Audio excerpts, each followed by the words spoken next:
The following program is being brought to you on the Voice America Business Channel. For more information about our network and to check out additional show hosts and topics of interest, please visit voiceamericabusiness.com. The Voice America Talk Radio Network is the worldwide leader in live Internet talk radio. Visit voiceamerica.com. The views and ideas expressed on the following program are strictly those of the hosts or guests and do not necessarily reflect the views and ideas held by the Voice America Talk Radio Network, its staff, and management.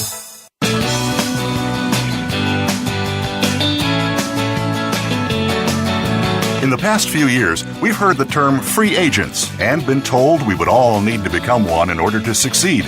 The recent economic structures have helped to promote this concept as reality. Where do we get the tools to take control of our career path in the present and future? Welcome to The Career Confidant with your host, Marie Zimenoff. Marie and her guest experts are here to provide you with the tools you need to move forward and achieve your career goals. Now, here is Marie Zimenoff. Welcome to the Career Confidant. I almost said to the Career Thought Leaders Conference, because that's what we're going to be talking about today. I just got done with a wonderful group of career colleagues in Baltimore, learning from some of the brightest and cutting-edge leaders in recruiting as well as in the careers industry. What's coming up next? What's going to impact your career advancement, your job search, whatever it is that you're wanting to do with your work? These folks are making it better, easier for them, and using a lot of new tools to find the best talent and really to cultivate that talent for a long-term relationship, which is an interesting new trend in recruiting that we'll talk about today.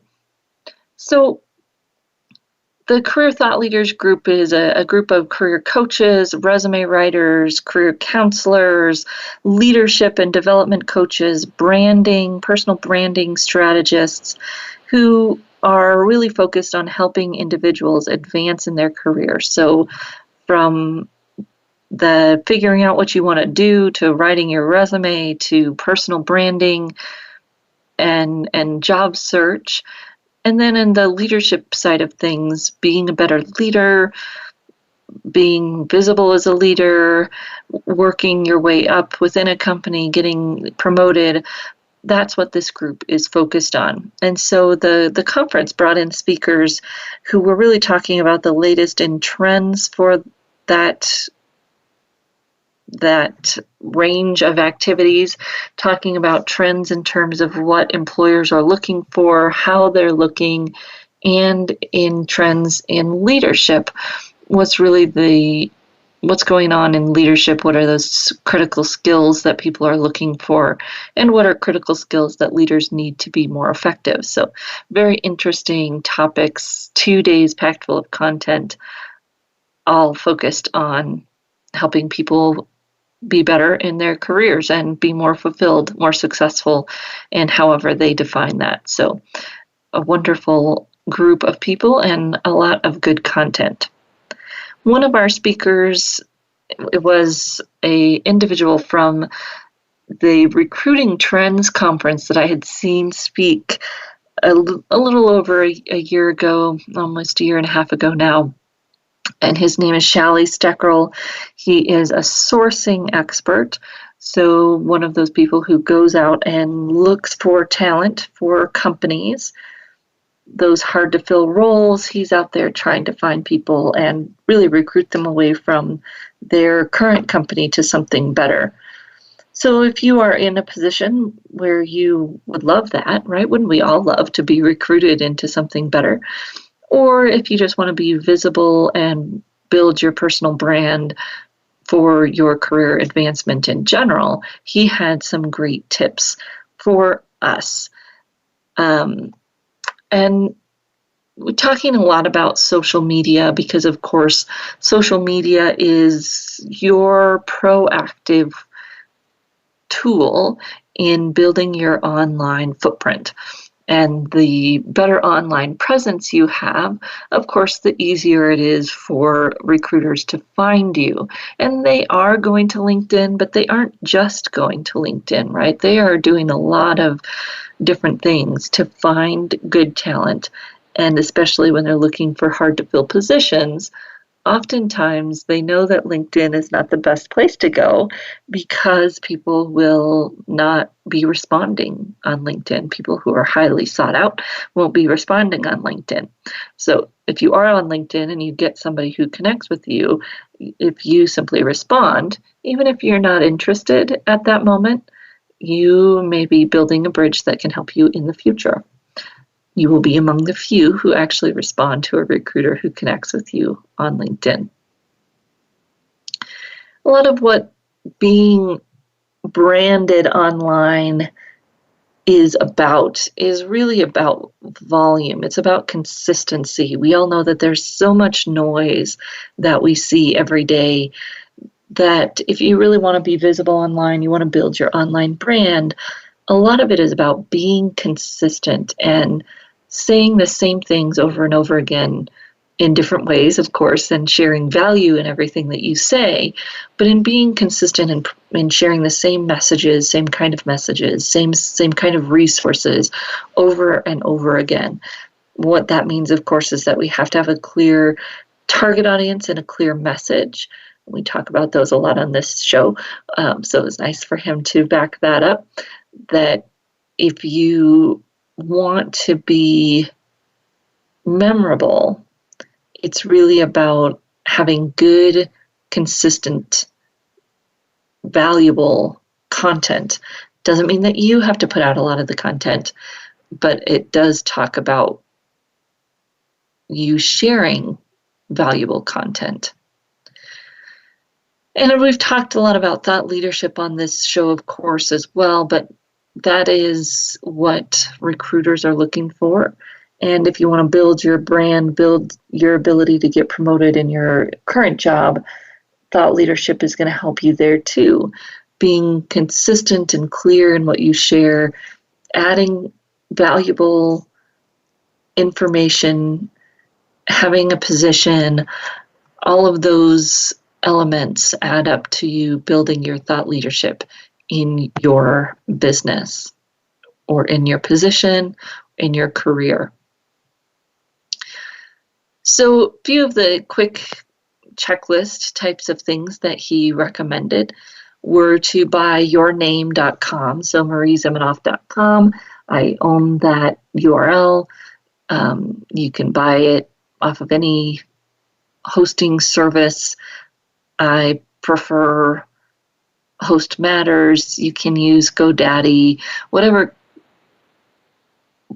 host you would like, you can purchase a domain name at. You don't have to do anything with it right away, but as long as you own it, then you can do something with it later. Starting a blog, and he recommended Tumblr. He also shared my distaste of WordPress.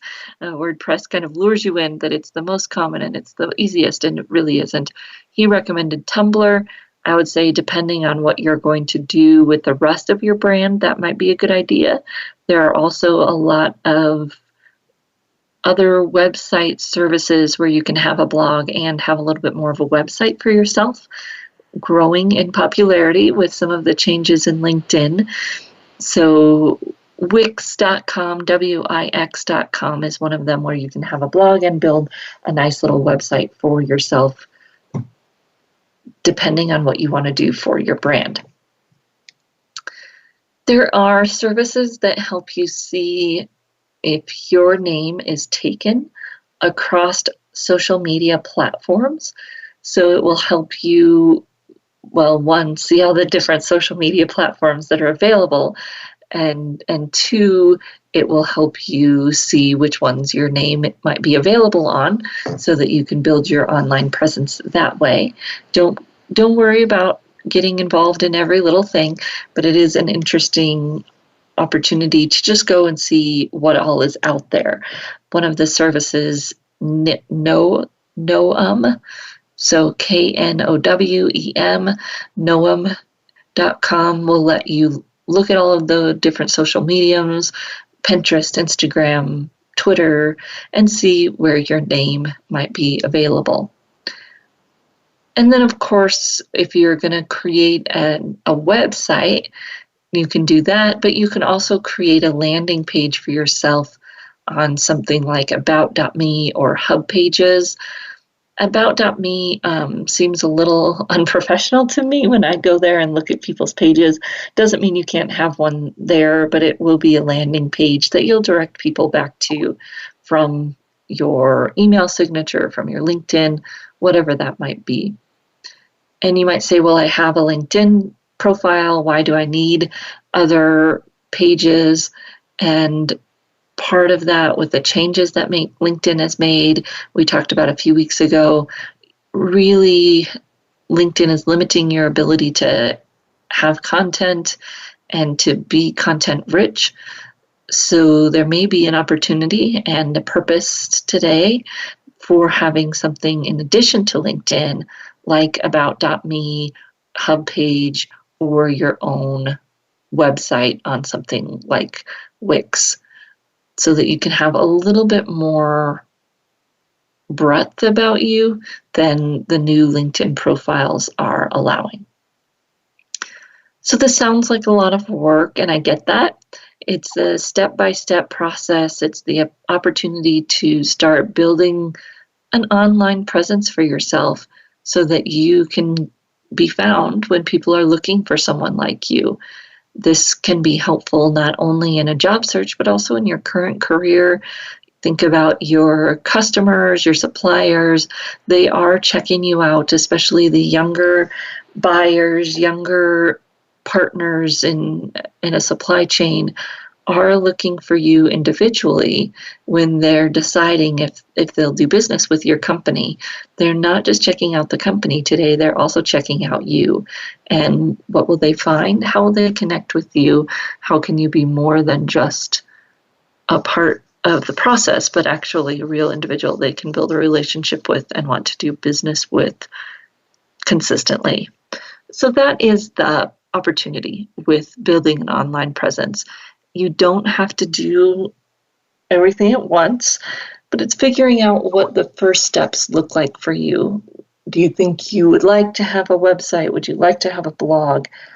If not, would a landing page like About.me work for you, where at least you can direct people there and it has all of your social profiles? If you are on LinkedIn and that's all you want to do, how can you maximize that LinkedIn experience by having a good profile, having good content, and then, of course, having some interaction to go beyond that content to go beyond the content of your profile and really engage people in a conversation. And you can do this in ways that work for you where you are now. You should not look like a job seeker if you don't want to on LinkedIn. There's plenty of opportunity to use LinkedIn especially as a tool for communicating within your current position. Building a LinkedIn group for your customers, your suppliers, your distribution network, whatever it is that makes sense for you. Asking and answering questions to build your employer brand, right, to help your company brand itself on LinkedIn. There's a lot of different options for people to interact on LinkedIn, and companies are more and more, even for the last 5 years or so, seeing the benefit of having their employees active on LinkedIn. So this doesn't have to throw up red flags when you start doing some of these things that, as Shalik talks about, is differentiate or disappear, and it's really engage or be left behind. It's that opportunity to do something with the tool instead of just having a profile. So we're going to take a short break, and when we come back, we're going to talk about ways that you can be more active without taking a lot of your time. We'll be right back in just a few minutes.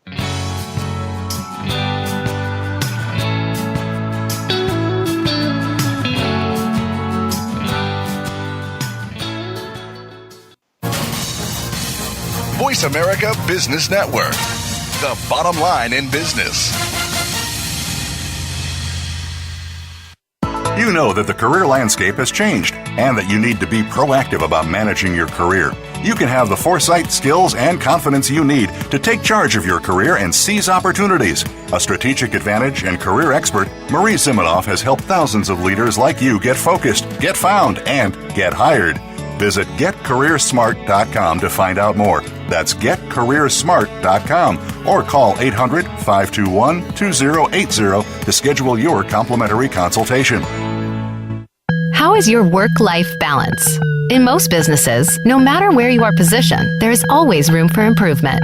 If you're an executive, learn insight about your business. Are you an employee? Learn how to better work with your team. Even if you're not in business, you can learn where your strengths and weaknesses can be played to their best potential. The Work-Life Balance with host Rick Morris can be heard live every Friday at 5 p.m. Eastern Time, 2 p.m. Pacific Time on the Voice America Business Channel. Follow us on Twitter at VoiceAmericaTRN. Get the lowdown on guests, new shows, and your favorites. That's VoiceAmericaTRN.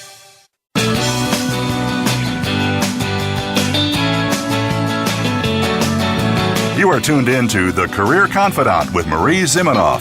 If you have a question or comment for Marie or her guest today, please call 1-866-472-5790. That's 1-866-472-5790. You may also send an email to marie@astrategicadvantage.com. Now, back to The Career Confidant. Welcome back to the Career Confidant, and today we're talking about the top tips from the Career Thought Leaders Conference, and we're starting with building your online presence. And you often talk about, or you often hear people talk about, and we've talked about on the show, kind of your personal brand. And your online presence is one portion of that, right? It's the piece that's online. It's a outpouring of your brand, if you will. It doesn't have to be something that takes you a lot of time. It really is being very focused and clear with what you're going to communicate, so then it's easy for you to do these things that we're going to talk about. So first thing, of course, is that you can write content. This is probably the most time intensive on the front end, but I would guess that you have things that you could share. And you may think, oh, but they belong to the company. Well, what pieces of that could you share that would actually help the company, help drive interest for what the company is doing? What pieces of that are yours that are something the company can't own, right? Your knowledge, your expertise, and how could you share that in a way that is not conflicting with your agreements with your company? The other piece is what could you repurpose? So presentations that you've done, papers that you've written, how could you repurpose those so that you're adding value? Maybe you're making them easier to access. Maybe you're changing the format that they're delivered in. So thinking about that content and how could you repurpose it? Are there old pieces of information that you've written that are still relevant that you could reuse? So you're writing, repurposing, reusing, and then curating is usually where I start with most of my coachees, gathering content that you already read, already look at, and simply sharing that to your audience, adding some additional value as you share it, but really that's where you can start. What are you sharing with your audience, and how can you share things that would be helpful to them and serve whatever other purpose it is that you need, whether that's just building your brand, whether it's building your brand and your employer's brand, whatever those goals are that you have for being engaged on the internet, social media, you'll want posts that meet those goals. Of course, LinkedIn is going to be the most apparent place to engage, but you want to look for places where your crowd is gathering. So it may be LinkedIn, it may be Twitter, it may be your own industry niched website like Oil Pro, for instance, which is for oil and gas folks. And then you might look for other places where you could share your expertise. And Shally talked about places where you can answer questions. So sharing your expertise with people who have asked questions. Quora, Quora, is one where you can answer questions that people have posted about your area of expertise and builds your online presence, because then when I search for specific keywords or I search for your name, it's going to pop up that you've answered questions there on Quora or any of these others. eHow, Yahoo Answers, or even in LinkedIn. LinkedIn groups are a great place to find questions that you might be able to answer. So getting started and figuring out where your audience is, then sharing content that adds value. Shally shared some very good rules that when you're publishing content or even sharing content, you want to be careful of spin. So you want to be authentic in the messaging that you share. You want to have authentic participation, so people commenting and sharing your posts authentically, not because they've been paid to, which LinkedIn broke that rule themselves recently, but you want it to be authentic. I can tell when you've paid or somehow other enticed people to jump onto your post and like and comment. You want it to be authentic participation. And it's really not about everyone seeing your post, it's about your audience trusting you as that curator of content. So when you do market something, it has to add value, because you don't want it to detract from your audience, from those people who are sharing, subscribing, and clicking on your links. So if you're going to share something that is marketing material, you want to be careful how often you do that and how you do it.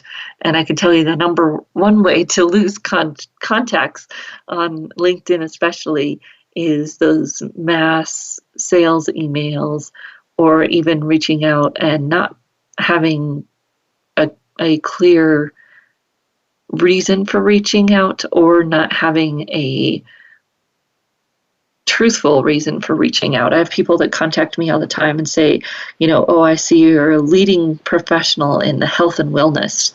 Well, actually, I'm not a leading professional in health and wellness, and right away I'm going to delete that message and disconnect from you on that social medium. So if you're going to do outreach, you want to make sure that it's good outreach, accurate, and if you're paying someone to help you, that they understand who your audience is.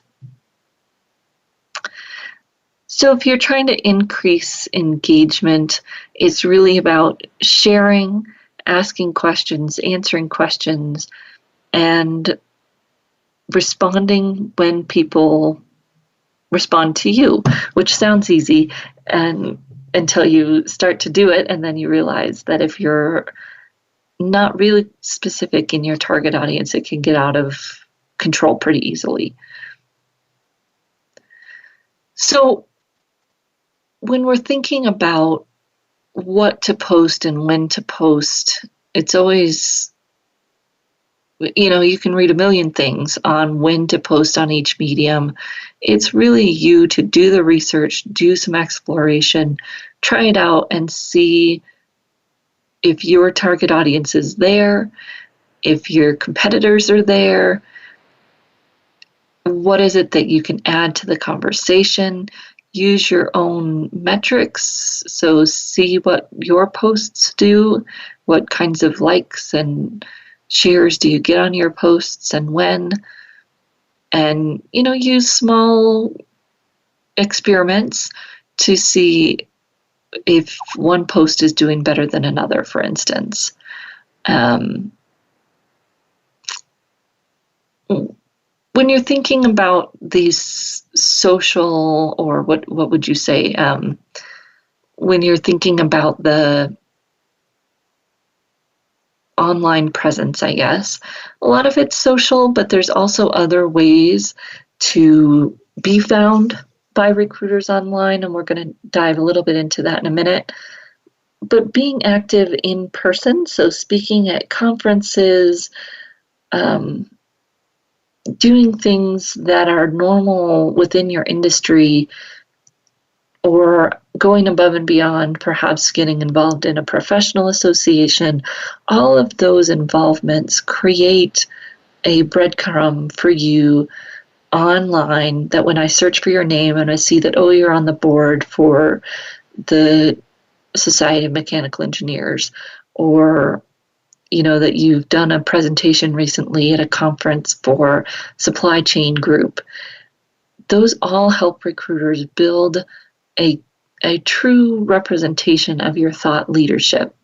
And I'm not talking just about, only a part of maybe even a small part of the hiring game is recruiters.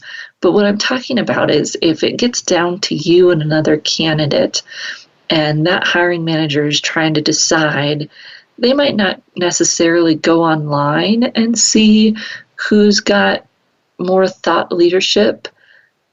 It's going to be evident then, because they'll have talked to you and seen your resume and all of those types of things. Building yourself as a thought leadership is good for your career advancement overall, not just online. And I had one of my peers say that to me. We talked a lot about social media and sourcing, and that is a small amount of how positions get found, how positions get hired. But all of these things are also part of your networking. If you're answering questions or online, you're building your network. Hopefully you're not just answering that person's question, you're also connecting with them.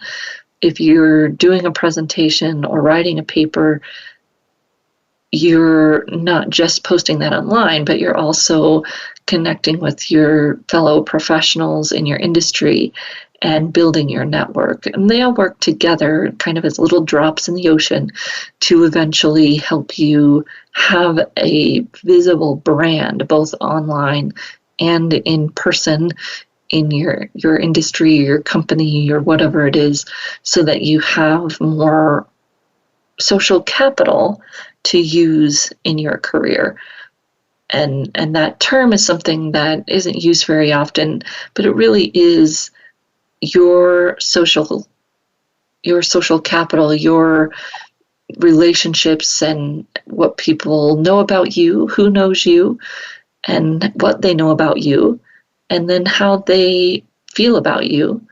All of those pieces add together to create your social capital, the bank account that you can reach into when you need help. Of course, you want to be part of other people's social capital and help them when they need help. And that is how relationships work, right? That's how we all build relationships, is to ask for help. Although sometimes that doesn't feel like it's relationship building, it is. And to offer help, that is one of the best ways that we can build relationships. So that network, that true network, your social capital that you can tap into when you need help, and of course, vice versa. So getting found on social media is part of it, right? As you are interacting, you're more likely to use the keywords that employers might be searching to find you, and it will help you longer term in your search. We're going to take a short break. When we come back, we're going to dive into some of the other topics that were covered at the Career Thought Leaders Conference. We'll be right back in just a few minutes.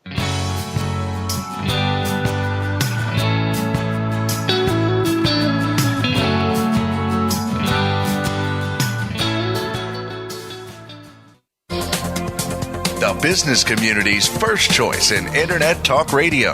Voice America Business Network. You know that the career landscape has changed and that you need to be proactive about managing your career. You can have the foresight, skills, and confidence you need to take charge of your career and seize opportunities. A strategic advantage and career expert, Marie Zimenoff has helped thousands of leaders like you get focused, get found, and get hired.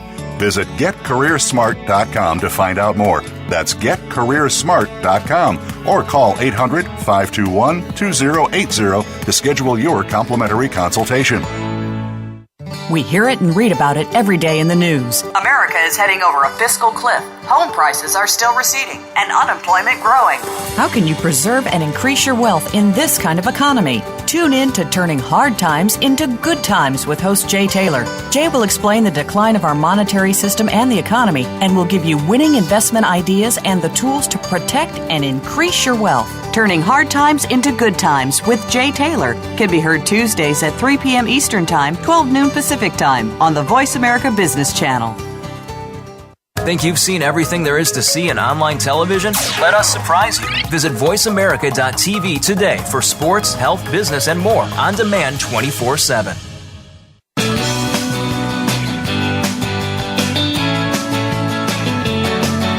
You are tuned in to The Career Confidant with Marie Zimenoff.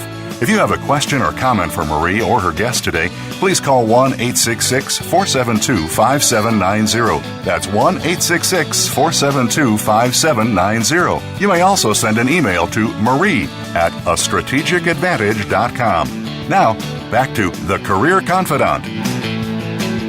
Welcome back to the Career Confidant, and today we're talking about some of the key takeaways from the CTL Career Thought Leaders Conference. We talked a little bit about online presence and being able to be found by recruiters or other people that you do business with, and some of the ways that you can do that.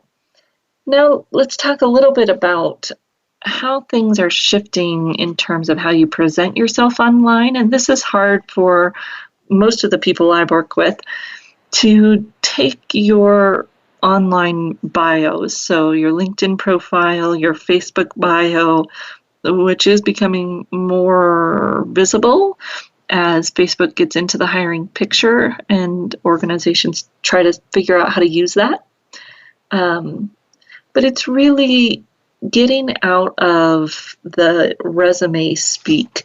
So Deb Dibb was our presenter on this topic, and she one of her catchphrases is to kick the corporate out of it, meaning that no one wants to read that tired language on your profile, right? They don't want to read the copy and paste from your resume where it's talking about that you're a great communicator and a,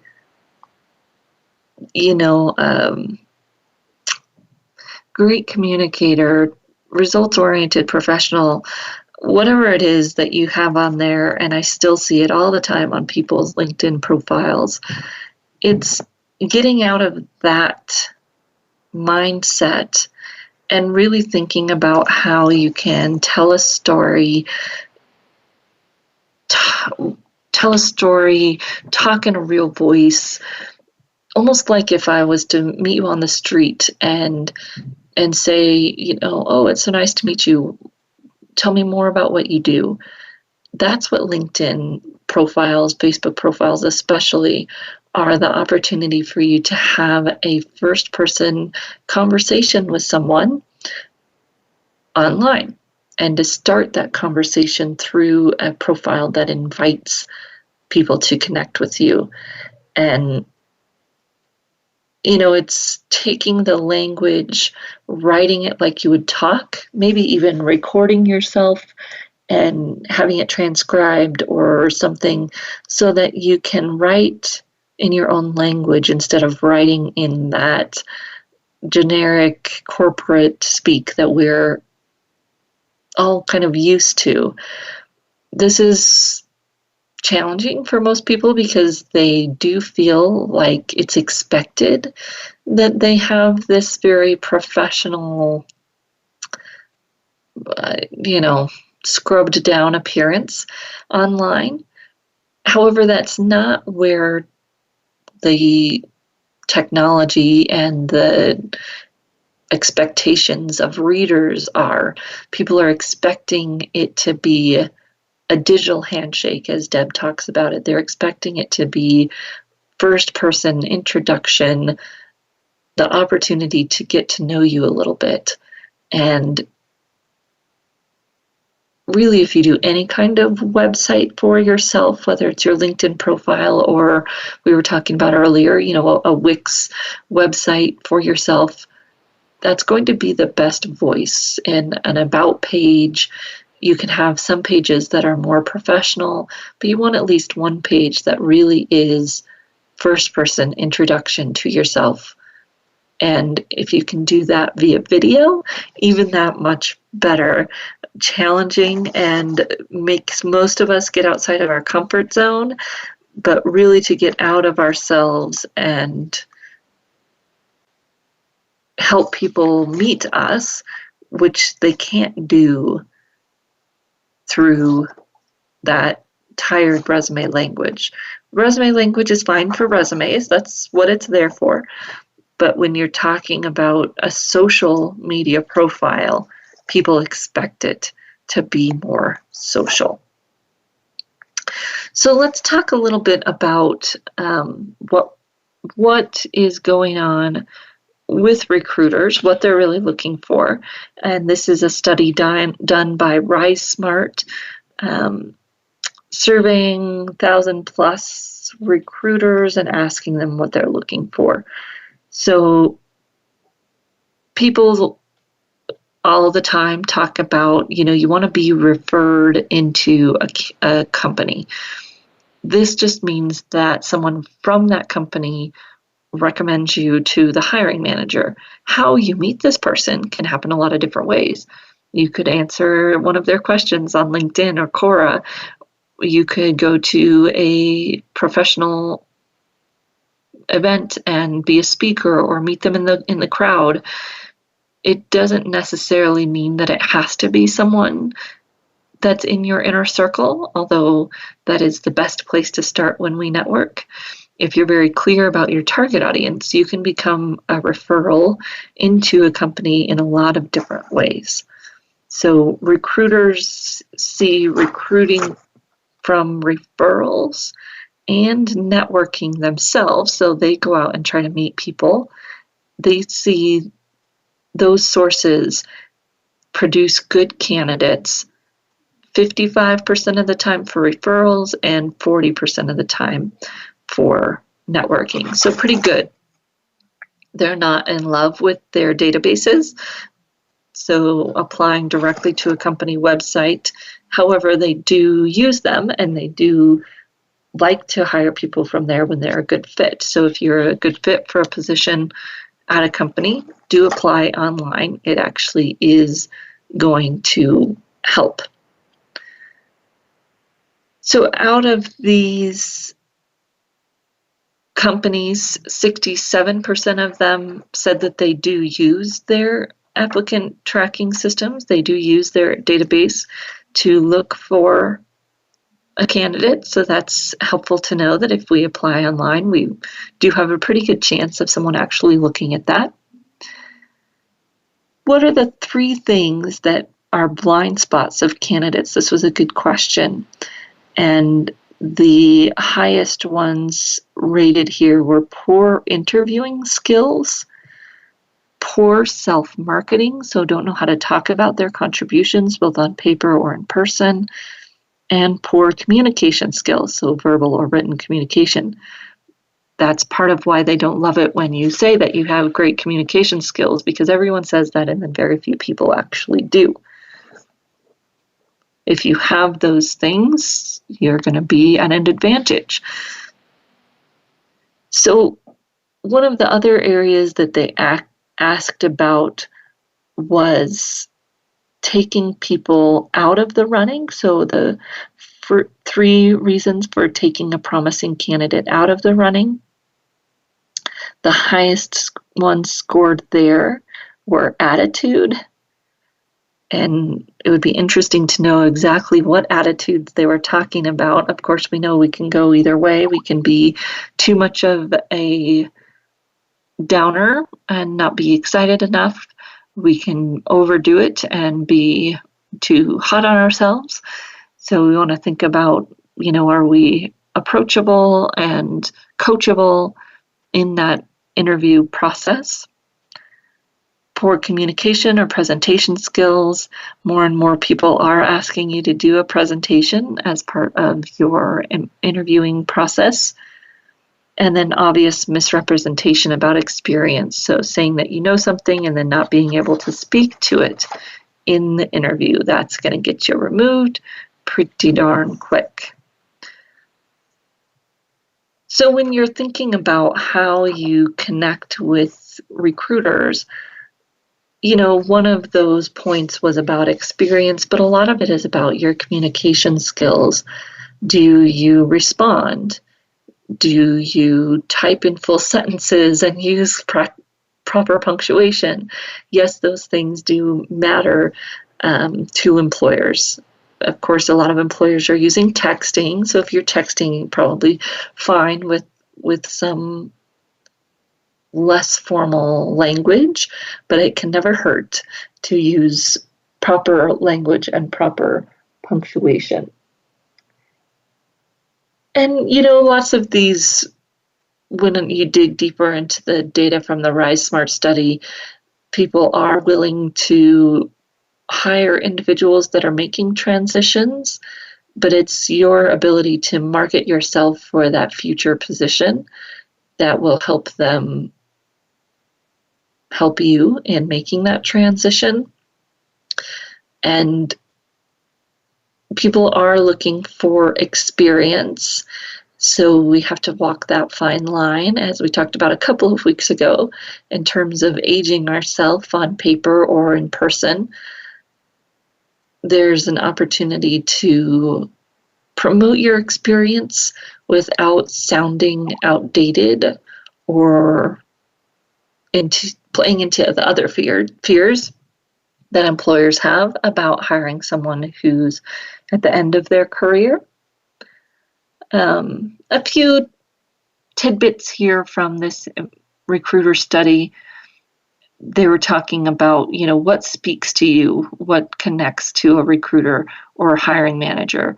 Personality and attitude, true experience and project samples, willing to submit to any required screening, so kind of playing along,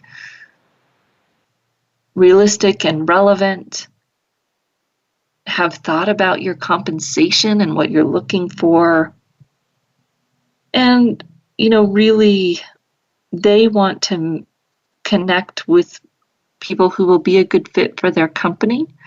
They are not trying to play games for the most part. May seem like that at some point, but they are doing what they think is best. And if you interact with them with that in mind, giving them the benefit of the doubt, hopefully they can give you the benefit of the doubt, and things can be professional.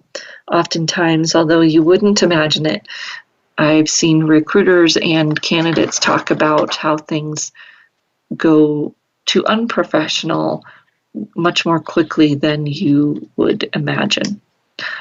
So recruiters, not really a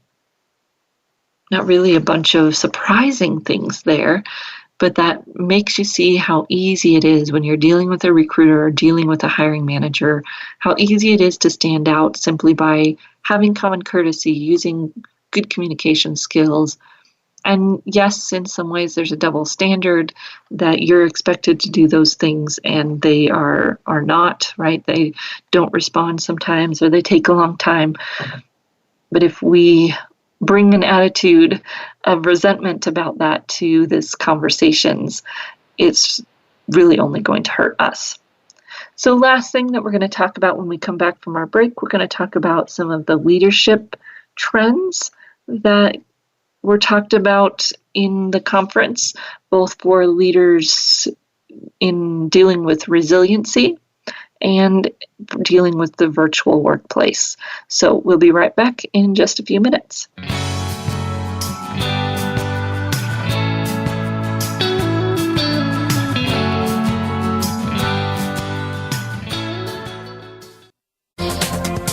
The business community's first choice in Internet Talk Radio.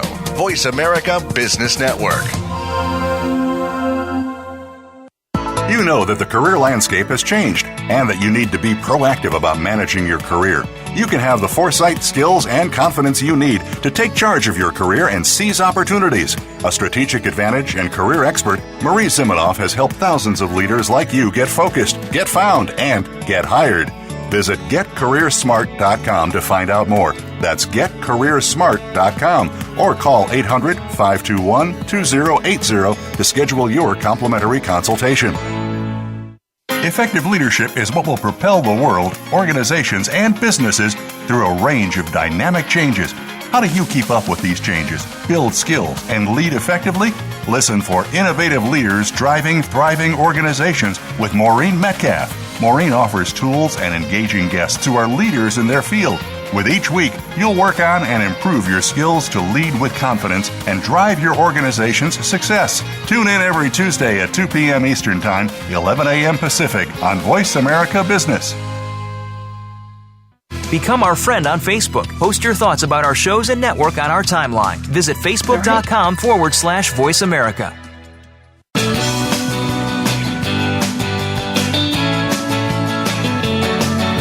You are tuned in to The Career Confidante with Marie Zimenoff.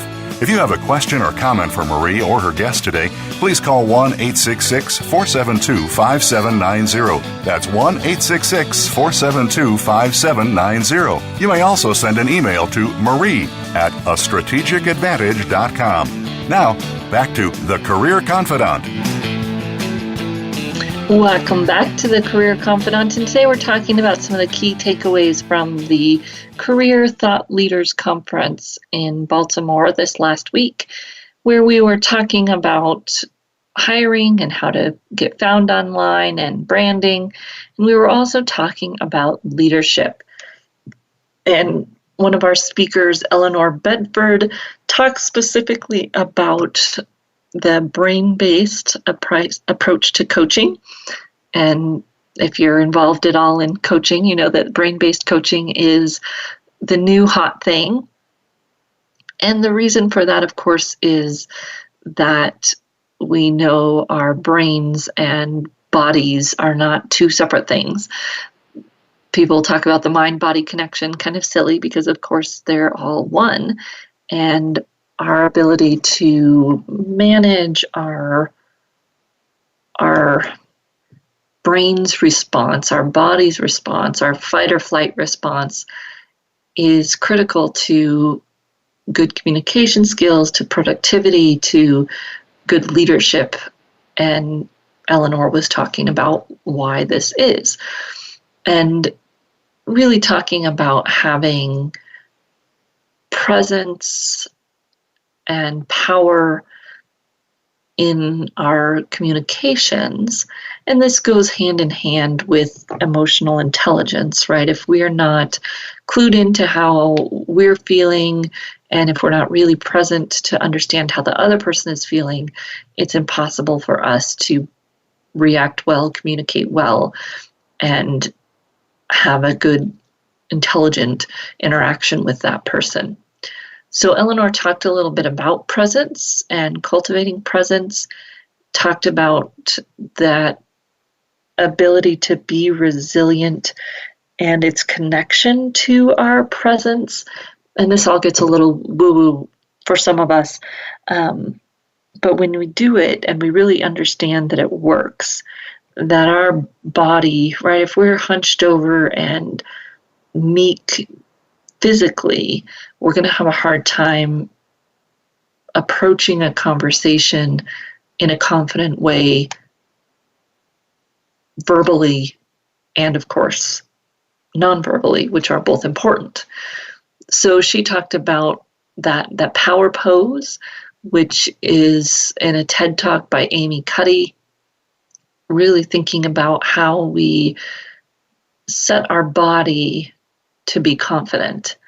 And the amazing thing for me is that you see this works even when you're not feeling confident, that if you can set your body to be more confident, your words will automatically, your tone will automatically be more confident. It's a very powerful thing. And important for leaders, perhaps specifically important for leaders who are new or leaders who are under pressure and maybe seen as weaker. And of course, those leaders who are introverted and maybe seen as less forceful or less articulate or less excited.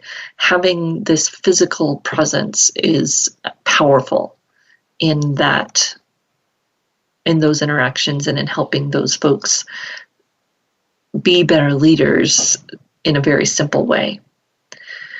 Eleanor also talked about perspective and really thinking about what perspective we approach things with and what perspective we bring to problems. She talked about, kind of the above the line, below the line. Where does our perspective need to be focused? What are the problems or concerns that we need to be focused on? And how can we help our teams get that perspective, especially in situations where we're dealing with lots of change? Then Eleanor talked about the practice and how, it's hard for us to think about this, but every day, the ways that we communicate with others, the way that we interact, the way that we lead or follow is us practicing how we think that should be done. And if we're not mindful in how we do things, we're practicing incorrectly. And as a leader or an individual on a team, to really think about how we interact with others and to practice our presence, to practice our communication every day, that's how we get better and that's how we become more resilient in our careers, is really to have had those interactions and to be mindful about how we were present and how we were acting in those situations. And practicing small things. She talked about a few minutes that you can take before walking into a meeting to feel your presence, to feel more confident, and those little changes make a big difference. Last topic that I wanted to talk about briefly was our virtual leadership. So this presentation was presented by Susan Critton, and she was talking about leading in the virtual world. And this has become one of the challenging things for us in our careers, right? If you're not in front of people every day, how do you build that trust? How do you build your brand? How do you have them know what you're doing on a daily basis is of benefit when you're virtual? It's a very challenging, new, and maybe not so new. And I've dealt with a lot of people who worked virtually for large companies, and then when they go unemployed, it's a challenge, right? How do you build back up that network if everything has been virtual and you really don't have good connections? You have to try. So Susan talked a lot about trust, and trust being credibility, reliability, and intimacy. So knowing our subject, credibility, sharing our credentials, being clear about what we know, being verbal about what we know in a respectable way, being reliable. So can someone count on you? Intimate, and this is really just, do you take the time to connect with people in a real way? Simon Sinek was talking about, do you put down your phone when you're in a meeting and really talk to people, have those crucial connecting conversations it's even more important virtually to get to know people and really have conversations with them versus just walking into the meeting, being on your phone, barely participating in the meeting, and then walking back out. All of those things are important in our virtual leadership, and really being clear about what we do. And making sure that when we are on a virtual meeting, that again, we're there, we're present, we look like we belong there if we're on video, we're professional at work, and we don't get sloppy because it is virtual. We treat it just like it was an in-person meeting. So those are some of the highlights, top tips from the Career Thought Leaders Conference. You're always welcome to follow along as we share more tips and tricks at careerthoughtleaders.com or our Twitter handle at CareerTL. And of course, you can always interact with me at Work with Purpose on Twitter, or email me at Marie, M-A-R-I-E, at careerthoughtleaders.com. And we look forward to seeing you back here again next week on the Career Confidante.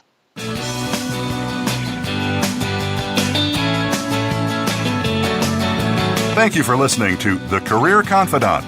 Marie Zimenoff will return again with another terrific guest next Monday at 6 p.m. Eastern Time, 3 p.m. Pacific on the Voice America Business Channel. Be sure to join us then.